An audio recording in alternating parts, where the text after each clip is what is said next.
rain when I pass in the street. Bag of money in the passenger seat. Simcoe's been asking for me on the road from the west to the east. Way up, I might never come down, cause the coast racking up the flame out. So high, I might never come down, so what, this is my lifestyle.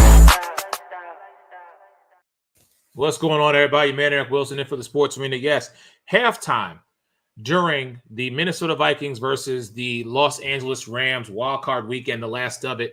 And as I said earlier today, I should be in a great mood. Philadelphia beat Green Bay, and we are moving on to the divisional round, having yet another home playoff game. But all the talk that I have heard this week from Philly fans and other people who don't have a say right now, is Jalen look rusty? Why wasn't AJ getting the ball? We can't be like this when we go up against other teams. And I'm like, can we just pause for a second and embrace the fact that we won, first off, even though Jalen was off for 2.5 weeks?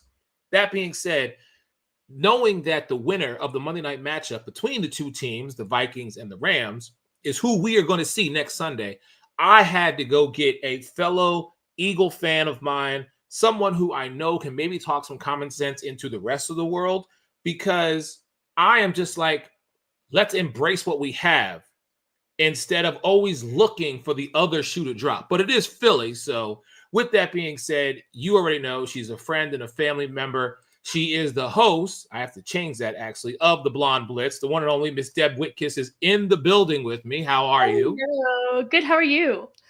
Good. First and foremost, before we go any further, I am glad that you are okay. I know you mainly do reside in the state of California. Yes. To all the firefighters and everybody out there who is assisting with those fires, thank you. And Yes. Deb, I am glad that you are safe. You are actually home in Philly right now. I am, and I'm actually going to the playoff game on Sunday, so very excited about that. I don't know who we're playing yet, but yes, no, thank you. I mean, it's just been the fires, the damage is kind of immeasurable. It's been a really long week. I've had several friends, several colleagues who have lost their homes. It's hard being 3,000 miles away. I've been trying to, donate and make sure my friends that have been evacuated have a place to go. So I've been trying to coordinate, friends who have room. I have my room, I have my place they could stay out till I'm back. So yeah, it's just been a lot of crying and a lot of praying, and thank you to the first responders and everyone who's helping out. I'm a big animal person too. I have a bunch of pets. So I'm praying for the pets and the animals, and just thank you to everyone who is, the LA community has come together and everyone's helping everybody, because people have literally just lost everything. And I'm honestly one of the lucky ones. I don't know why, but I am. I just thankful and thankful for everyone coming together and helping everybody out. So, and thank you for you for saying something too, because I appreciate that. Listen, when it came down, I wanted to at least reach out to those that I could and say, hey, are you okay, first and foremost? And what I have learned is I'm not gonna try and put a silver lining on this, because you can't. What we can't. You just can't. It's that bad. I'm just thankful that those that are working diligently to contain this, to put it out, to do whatever, thank you. And yes, more importantly, to you and those that I know who are out there, I'm just glad that you are okay. So all that talk, let's get to Philadelphia, because I have one question that I need to talk to you, Deb Whitkiss, about. Okay, I love it. Because Let's go. This is the question. All right, this is the question. Can we go all the way? Because I'm saying yes. I'm saying, listen, yes, it was 2 weeks. Things will get better. And the thing that I think people forget is when there was the conversation of the passing schemes that weren't happening, what did Jalen and AJ and Devontae do the following week? They went out against Pittsburgh. Yeah, blew it out of the water. I was at that game too, by the way. Right. So yes. I'm like, why is this any different? Yeah, I agree with you. I do agree with Philly fans though. In general, we can't. The offense cannot play like they played last week and beat either the Rams or the Vikings. Look, right now it's looking like Rams, but I don't know. I feel like something was definitely off. Jalen could have been rusty. They'll make it work. I do really think the Eagles can go all the way, and they really might just do it. So, but yeah, we have to get through the Rams first, or we have to get through the Vikings first. Like I said, looking like the Rams right now. I personally thought it was going to be the Vikings, but Sam Darnold's looking like kind of the old Jets Sam Darnold and the old Panthers Sam Darnold right now. So I'm hoping they get it together. Even though I live in LA, I still am picking the Vikings. But so that is the funniest thing, because everybody was, of course, after we saw what happened yesterday with Jaden Daniels and the Buccaneers, amazing. we knew that the winner of this game was going to be our next opponent. And everybody was asking me all day long, who do you want? Who would you prefer? Who's your pick? And I'm like, let's stop and think about this for a minute. Let's see how everyone Puka plays. Nacua, Cooper Kupp, Matthew Stafford. We know that when the three of them are healthy, this Rams team is just as formidable as any of the top teams in the NFC. So the fact that they're all out there now, go ahead. Correct. And just to your point, I had both Puka Nacua and Cooper Kupp on my fantasy league. Didn't win it, obviously, because they were both out. But I picked both of them for my fantasy league because that's how a strong believer I am in the Rams and in those two individuals for sure. Right. Stafford doesn't much, to be honest. I don't know why. I'm just not. I mean, I like Matthew Stafford. I think he's a good quarterback. I just don't think he's like of the elite. But I think with the weapons around him that he has, I think they make him elite. Oh, they definitely put him on a different level by having those. I'm just saying, when I look at this, we always go by, what have you done for me lately? And we go back to the last game, the last regular season game. Sam Darnold, who was having this phenomenal season, and people were asking him, do you pay this man or do you let him go because you got JJ McCarthy? And as you said, he looked like the former, not the present. And we're seeing more of that tonight. I don't know if it's more about the Rams defense, or if it is, in fact, that Sam Darnold has finally come off that high horse, and we're now seeing the guy that we anticipated him being, simply being a backup. It is. Well, look at the Lions game too. I mean, that defense was in his face 24/7, and he couldn't handle the pressure. And he was throwing high. His accuracy was off. So we're seeing the same thing right now in this game, and I'm taken aback a little bit. I'm taken aback, but not. If I didn't see the Lions game, I wouldn't. I'm less shocked than I would have been if I wouldn't have watched that game. Okay. So while I got you here, because I know halftime is about to wrap and the second half is going to start, I have to ask you this question. Sure. And you reserve the right to change your pick because it only is Monday. But Deb Witkiss. Yes. Lamar versus Josh. 2 MVPs. What are we looking at? Oh dear. I'm gonna have to go Lamar Jackson. Wow. Okay. All right. I honestly want a Ravens-Eagles Super Bowl. That's what I have in my brackets. And here's my thing. I have picked the Bills every single year in the last 5 years. And I've said this several times. Every single time the Bills let me down. Not going to let it happen this year. Okay. Yes. Eagles, Ravens, Super Bowl. All right. Fair enough. Ladies and gentlemen, Deb Witkiss of the Blonde Blitz. I know your show is all over because you are working with people in LA, just promoting the news that's going on out there. We are coming to the end of football season, so I am seriously blessed to be able to see you and what you do. I look forward to hopefully catching up with you live in New Orleans. Yes, I will be there covering everything. Right. Beautiful. Yeah, I'm bringing the kitchen sink and then some. But I'm going to let you get back to the game. Right. I will holler at you, Deb. Thank you so much for being a part of the show tonight. Much love to you. Thank you for having me. See you guys soon. Go Birds. All right. Go Birds. Ladies and gentlemen, I'm going to take a break. And when I come back, I am going to dive into more of the conversation here tonight on the Sports Arena. Everybody stay tuned. I'll be back in a moment.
Welcome back into the Sports Arena. Man, Eric Wilson, yes, on a Monday night. So a huge thank you to Deb Whitkiss for joining the show here tonight, discussing Eagles. Like I said, I can only discuss Eagles things with Eagles family. So, and I will get to more on my team a little bit later on, because I do have a few issues that I do need to have a conversation with some people with. But we talked about this young man earlier.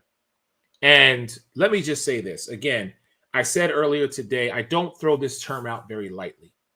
However, Jayden Daniels is a generational talent.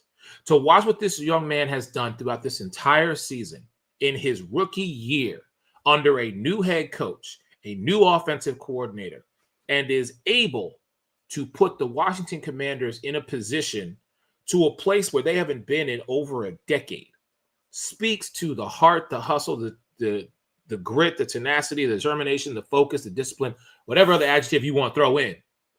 However, Jayden Daniels and the Washington Commanders are going up against the number one team in the NFC, quite arguably the best team in the NFL, as most people have called them this year, in the Detroit Lions. So as you see right here, the question that I'm asking everybody is, how is Jayden Daniels going to fare versus an Aaron Glenn defense? Now, let me be clear about something. We know who Detroit is. Their identity has been set. I've been saying it for the last 3 years that this was a team people need to stand up and pay attention to.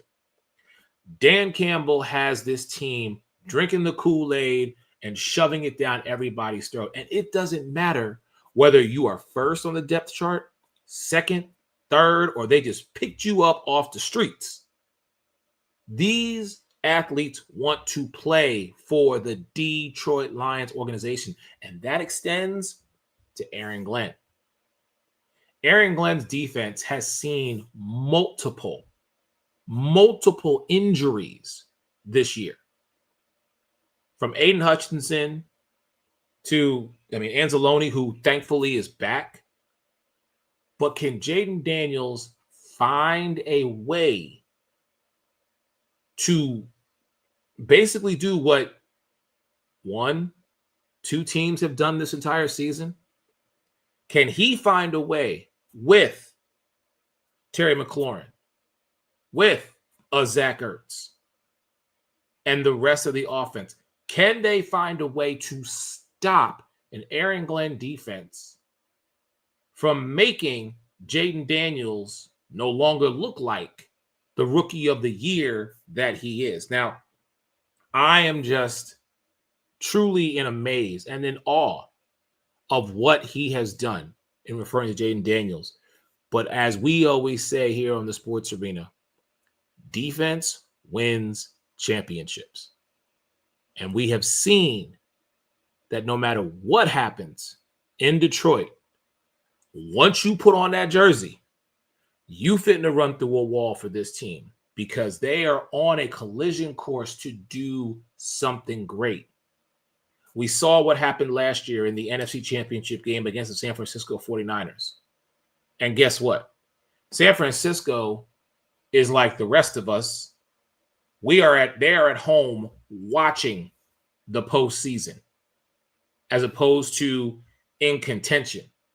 Meanwhile, the Detroit Lions, a team who was on the cusp of getting there last year, to get to New Orleans, if you are in the NFC, you got to go through Ford Field. And the first test is this young man right here, Jayden Daniels, and the Washington Commanders.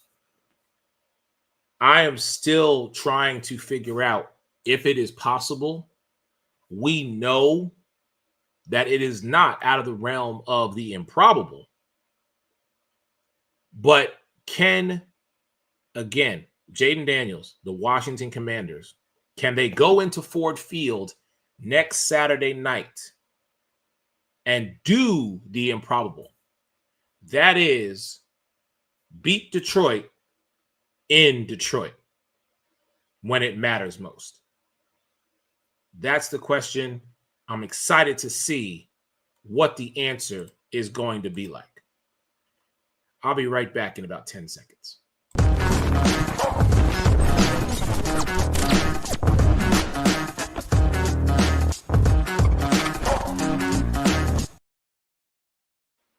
Welcome back into the Sports Arena. Your man, Eric Wilson. So I go from one rookie sensation to a gentleman who is still under his rookie contract and who is going to a place that he has been in order, again, to do what a lot of people are saying is the unthinkable. And that is C.J. Stroud and the Houston Texans going to Arrowhead to face a Super Bowl championship defense led by their head coach, their defensive coordinator, Steve Spagnuolo. Now, if anybody knows the Steve Spagnuolo defense, it's this guy right here. Why? Because when he was coaching the New York Football Giants, that was a defense that we had to see twice a year and, quite frankly, did not want to see twice a year. C.J. Stroud, DeMeco Ryan, Nico Collins, and the entire Houston Texans offense has got to look a heck of a lot better than they did on Saturday against the Los Angeles Chargers. Now, congrats to them, because I'll tell you what, that first quarter of that game, I was like, is this what we're in tune for? I had visions of deja vu and Christmas with the matchups that were going on. Like, okay, is this going to be a game here? Or is this just going to be a back and forth of 3 and outs? But clearly, we were in for something, because after the first quarter, what did the Texans do? I guess they reminded themselves, hey, this is our house. This is our game. The Chargers are not coming in here and smacking us in the mouth. And for 2 straight quarters, the second and the third, the Houston Texans, led by that man right there, C.J. Stroud, showed you and reminded you of who he was. So now, can he do, instead of doing it for 2 quarters, we'll say 3. Because, listen, the Chargers did score another 6 points in the fourth quarter, but 12 total for them? Nah. And listen, the Chargers and Justin Herbert, I think, are a team that will continually be a team that is recognized. But as long as Patrick Mahomes, Andy Reid, and Travis Kelce are in the AFC West, the Chargers will be second best. This is a simple fact. And for Herbert to throw 4 interceptions during that game only furthers what the Houston defense can do. But for now, this is about what can C.J. Stroud do against a Spagnuolo championship defense. And honestly, if you ask me, I feel as though the ability is there. What I am concerned with is they have to ride the momentum from their win versus the Chargers and let that fuel them going into Arrowhead, a place that many people do not want to go, because they know and understand that when Patrick Mahomes and Travis Kelce and that entire squad are in Arrowhead, one of the loudest stadiums to play in, much like what I say about playing in Philadelphia in January can be said about playing at Arrowhead in January. There's a different feel. There's a different energy that exists. And as a fan of the Chiefs, you feel it. But when you go to Arrowhead as an opposing team, you have to be able to block that noise out and get the job done. And so many teams have fallen short. This is why the Chiefs are the two-time Super Bowl defending champions. This is why Mahomes and Andy Reid and Travis Kelce are future first ballot Hall of Famers because of what they've been able to do. And even Spags, this man could have left Kansas City and gone numerous other places and either been a head coach again or been a defensive coordinator. But that's just it. They are building something with the Kansas City Chiefs. And we can get into the whole coaching changing carousel. But it's the question of, I understand that coaches want to be able to say they've been a head coach and been a winning head coach. They want that on their resume. But I still say to you, look at what the greats have done. They have remained in their positions that they were in, and they have won championships, plural. Because here's what's happening, and we see it right now. I could go back to the whole Aaron Glenn thing. Aaron Glenn has this Detroit defense buying into everything that he's selling, as much as Steve Spagnuolo is doing the same thing. But these coaches then are being picked to go from coordinator to head coach. It doesn't always work. Why not remain where you are, get paid by the organization that currently employs you, and win multiple championships? That is the issue. That is the obstacle that these teams face when you open the door, which I'm not saying is a bad thing. But instead of saying, here is my resume, and your resume shows maybe one Super Bowl championship with this team, and instead of you having multiple on there to where the doors are going to seriously open up, you seize the opportunity, because I get it. Only 32 men in the NFL at any given year can say, I am an NFL head coach of fill in the team. I understand all that.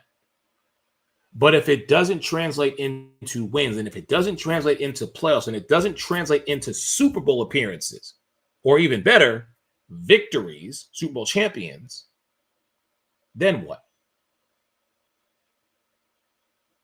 So that is why I say, much like with Spags, much like with Aaron Glenn, if you have the opportunity to have multiple rings on your finger, why are you jumping so quickly at the opportunity to be a head coach? Is it the fact of the money? Which, if it is, and that's your MO, then guess what? So be it. But how about build a legacy for yourself instead of continually trying to create one? That's all I'm going to say about that. Let me get to my next topic. I asked, again, shout out to Deb Whitkiss of the Blonde Blitz, this question.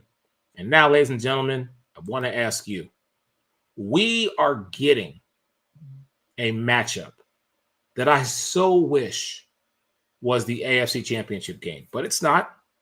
It's divisional round. One of these two quarterbacks on this screen is going to either head to Arrowhead to face the Chiefs, or they're going to host a playoff game if Houston does the improbable and actually beats Kansas City in Kansas City.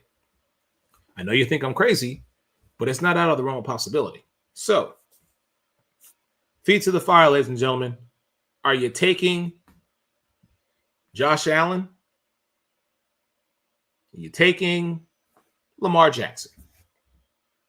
Because that's the question. We know what both these guys are. Lamar Jackson, 2-time MVP, a man who continually, if you have to, he will find out where the goalpost is and he will score, no matter how far you keep pushing it back. And then there's Josh Allen, a.k.a. Superman.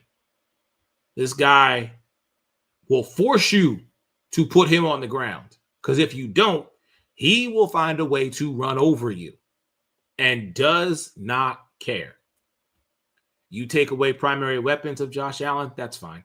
He'll get somebody else. The defense of the Buffalo Bills looking extremely dangerous. But I can say the same about Lamar Jackson's arm. Even though they wanted him not to be a quarterback, he throws that football with so much ease and grace sometimes, it doesn't even look like he's put much effort into it. And when he does wind one up, rest assured, Bateman, and his Swiss Army knife in Mark Andrews and the rest of the Baltimore offense, they will find a way to come down with it. Now, again, it is January. It is Buffalo. The fans are going to be ridiculous. And if this was any other team, I might have a concern with regard to the weather. But Baltimore plays maybe not in the same temperature, because we know it's probably going to be like -20. But they've played outdoors. They've played in the cold. They've played in the rain. They've played in the sleet. They've played in the snow. They are comfortable with being uncomfortable with regard to the weather. But now here's the difference maker. We've seen what King Henry is capable of. We know that as the game goes on, King Henry only gets better. And unlike last year, they're not going to ignore, the Baltimore Ravens are not going to ignore the run game. They are going to utilize it, much like what they did this past weekend against the AFC North opponent, Pittsburgh Steelers. So if you ask me right now, and I have been an advocate for both of these quarterbacks, I have wanted to see Josh Allen succeed. I was at his combine, where when you were at Lucas Oil, there is a rule. You give the athletes their due. You don't go in there and scream and holler and cheer, because they are dialed in and focused, because they are performing for all 32 head coaches and GMs and owners. But when I saw Josh Allen throw that football 70 yards, there was a gasp that came out of Lucas Oil that would have raised the roof to see what he was done. So I have hugely wanted Josh Allen to be successful. The very same thing I can say for Lamar Jackson. Lamar has, again, every people, whether you're a fan, a media pundit, doesn't matter. When you've said Lamar Jackson is great, but he can't do this, he goes out and does it. Fill in the blank, whatever you want to say. The only thing is Lamar Jackson hasn't won an AFC championship game. And the Baltimore Ravens have not been to a Super Bowl with Lamar Jackson as the quarterback. Other than those two things, Lamar has done everything that people have said he cannot do. So whomever gets to the next round, my hope is that they are able to finally have their moment and lead their team to New Orleans for a chance to win the big one. As long as it's not against Philadelphia. But if I have to pick a team that I think is going to win in this particular matchup, Sunday evening, Lamar Jackson versus Josh Allen, give me number 8. I'm going to go with Lamar Jackson the Baltimore Ravens to go into Buffalo and beat the Buffalo Bills and go to the AFC Championship game. When I come back, ladies and gentlemen, this might be one of my longest rants ever, but I got to have a conversation with some Philly people because I've heard some talk all day long, and y'all know me. As I always say, I'm just a loudmouth with an opinion. So when we come back, whether you like it or not, here it goes. Be right back.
Welcome back in. Yes, the 2025 National Scouting Combine.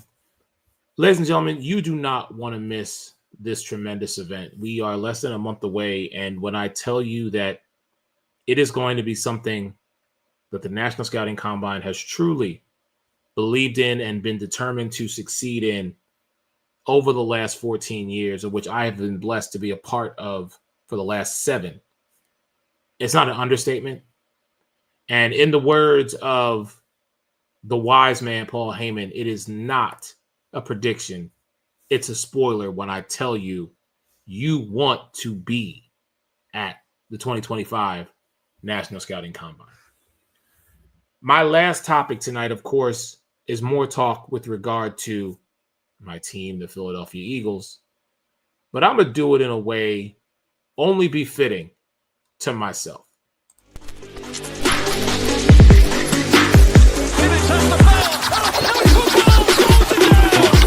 Swung on and hit in the air to deep left center.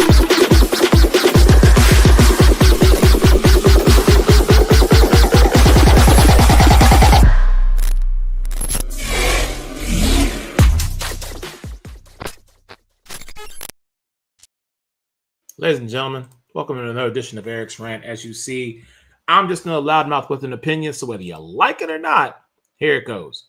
And I'm sending this one out to all my Eagles community people. Can we just take a moment and stop with the negativity? I mean, come on, man. We are so critical of this team, and I get it. We want them and we hold them on such a high pedestal because of the pedigree of who these players are. However, when I see comments like this one right here, Jalen Hurts with 2 passing touchdowns and no turnovers is about to get more hate. I'm like, I agree. Because Justin Herbert threw 4 picks. Ain't nobody said nothing about it. Jalen has a game after being off for 2.5 weeks, and we want to begin to pick everything apart. But this one right here is the one that got me. Ladies and gentlemen, I'm going to pull a Breakfast Club move. I am calling from the Sideline Sports Network. I am calling out one Mr. James Tatum, a.k.a. Philly Jim, for this one right here. I'll take the win, but I expect a way better performance going forward. Are you out of your mind? You mean to tell me this man took 2.5 weeks off because he was in concussion protocol? He came out and we won the game because we are a balanced team. But all you can say is you expect a way better performance. Well, please tell me how you expect a way better performance. Matter of fact, Philly Jim, bring yourself to the front of the congregation because you and I need to have a talk about this one. I don't want to hear from Denzel. I don't want to hear from Dom. I don't want to hear from anybody else but you. Why? Because this is a Philly conversation, and you and me need to have it.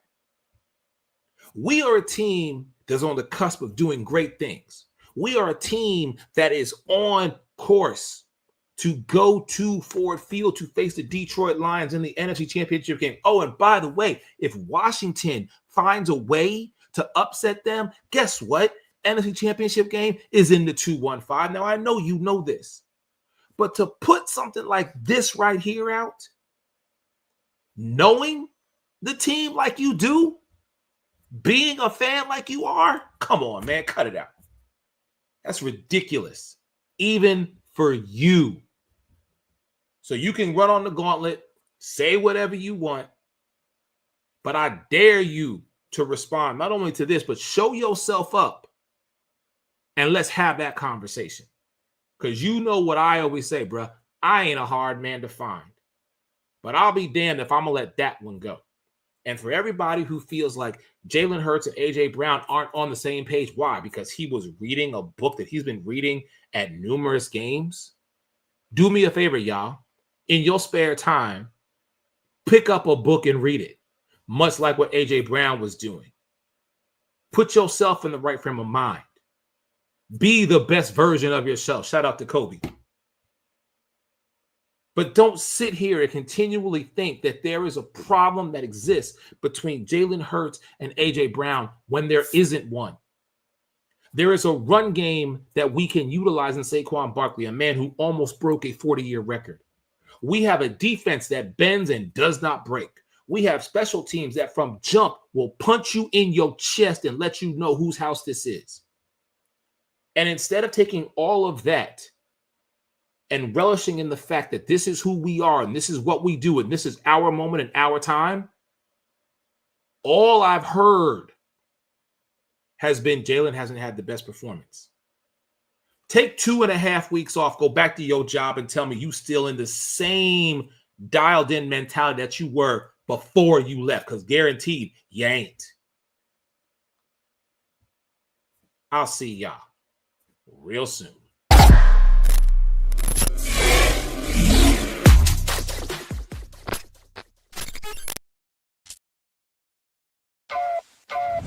Fast lane when I pass in the street, bag of money in the passenger seat. Simcoe's been asking for me on the road from the west to the east. Way up, I might never come down, cause the coast racking up the flight miles. So high, I might never come down, so what, this is my lifestyle.